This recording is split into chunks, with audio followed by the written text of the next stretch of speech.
So it's our favorite time of the year and I've got another early unboxing for you. Yes, I'm talking about the brand new iPhones, the iPhone 12 and the iPhone 12 Pro, unboxed and first impressions here on M-Kwan Reviews.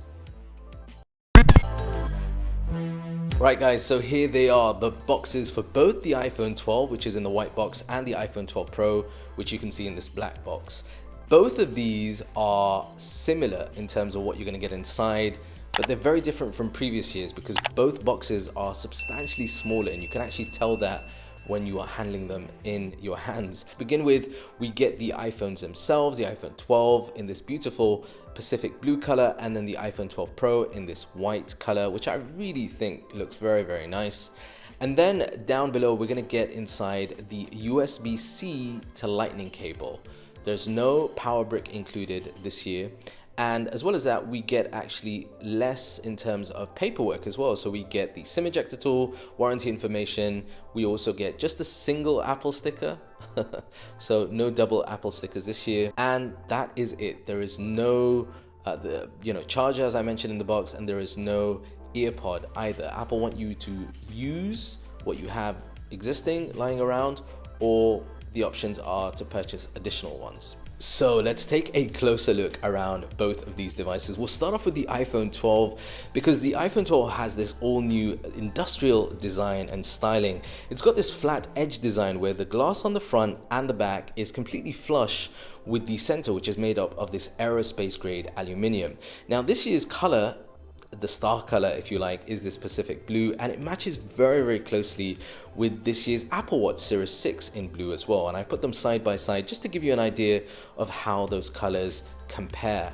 Now, taking a closer look at the bottom, we have the speaker grill, which is nestled between the Lightning port. On the right hand side, we have the power on off button. The left hand side has the volume rocker just below the vibrate switch, and then the rest is pretty flush. Now, as well as that, on the front, we have this beautiful, beautiful Super Retina XDR display. This is one of the big updates this year with the iPhone 12 as compared with last year's iPhone 11. Last year's iPhone had the LCD display. This year we get OLED display. Absolutely stunning displays with higher definition. We've got 1200 nits of peak brightness, HDR displays with True Tone and also haptic touch. And you'll notice it's got a 6.1 inch display with a smaller form factor. So those bezels around the display have been slightly shrunk to give you essentially a larger display in a smaller form factor.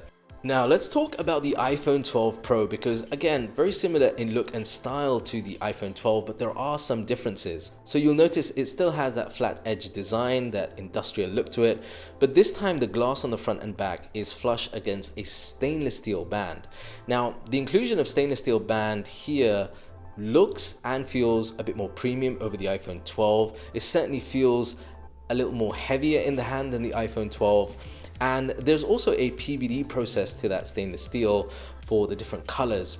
Now, in terms of similarities on the display, it still has that Super Retina XDR display, beautiful contrast, peak brightness, the True Tone, the haptic touch. On the iPhone 12 Pro, we still get that 6.1 inch display, again in a slightly smaller form factor. Now, all of the iPhones this year, including the iPhone 12 and 12 Pro, have some other updates to the design.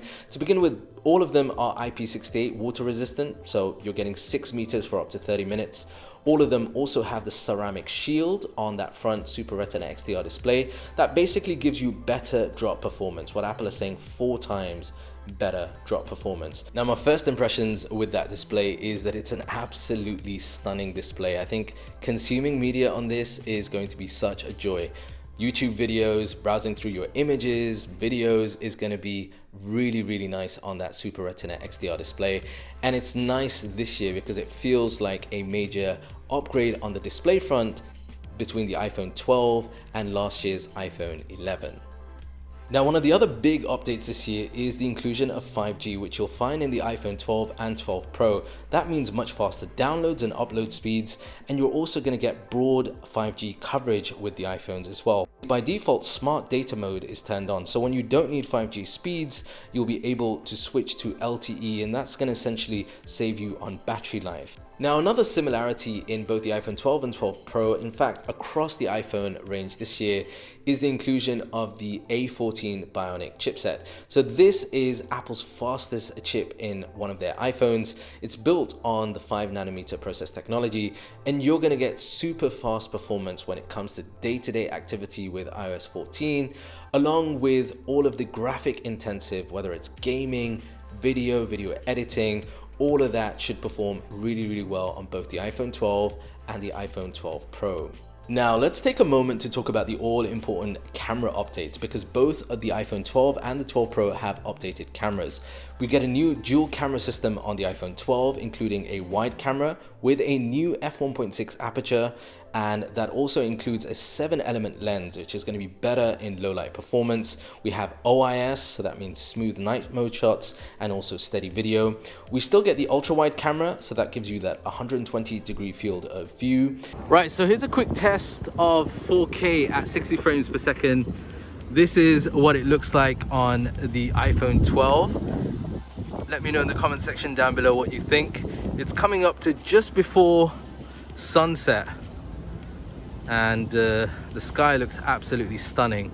The iPhone 12 Pro has those two cameras, but it also has the addition of the telephoto camera. So this is a 52mm telephoto camera for portraits. It combines with a 13mm ultra wide to also give you 4x optical zoom. Now, I've tested both cameras out, as you can see from some of these examples, and I think they do really well in a combination of different scenarios, both in normal lighting but also in low light as well. There has been an improvement on both of these cameras in low light, and you'll also notice those performance differences in video. The iPhone 12 Pro has an advantage in video and in photo when it comes to low light, and that's part down to that LiDAR scanner, which is also an addition on the 12 Pro over the 12. Now, the LiDAR scanner means that you're going to get faster autofocus in low light, and it's also better for night mode portraits. Plus, that LiDAR or LiDAR scanner can also be used for augmented reality with different apps as well. As far as video is concerned, both of these will record 4K 60 frames per second with Dolby Vision HDR. The front-facing camera on both of these is the same. It's a true depth camera, 12 megapixel camera, which will record Dolby Vision HDR at 4K at 30 frames per second, and can obviously be used to set up Face ID for unlock and security as well. So I want to take a moment now to talk to you about some of the accessories. This year we got the announcement of MagSafe for iPhone. This is a range of different accessories that attach via magnets on the iPhone models. To begin with, we have a MagSafe charger. This is a wireless charger that attaches magnetically with the iPhone 12 and 12 Pro, but it won't necessarily attach magnetically with some of the other or older iPhones and some of the other accessories like the AirPods Pro.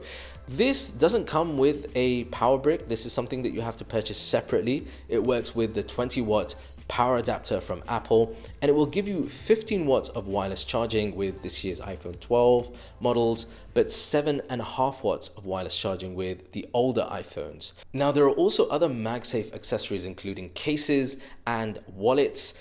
These will attach to the iPhones, and then they also have magnets incorporated that will then allow further attachment of accessories. So you can get a case that attaches a wallet, or a case that will still work with the MagSafe charger.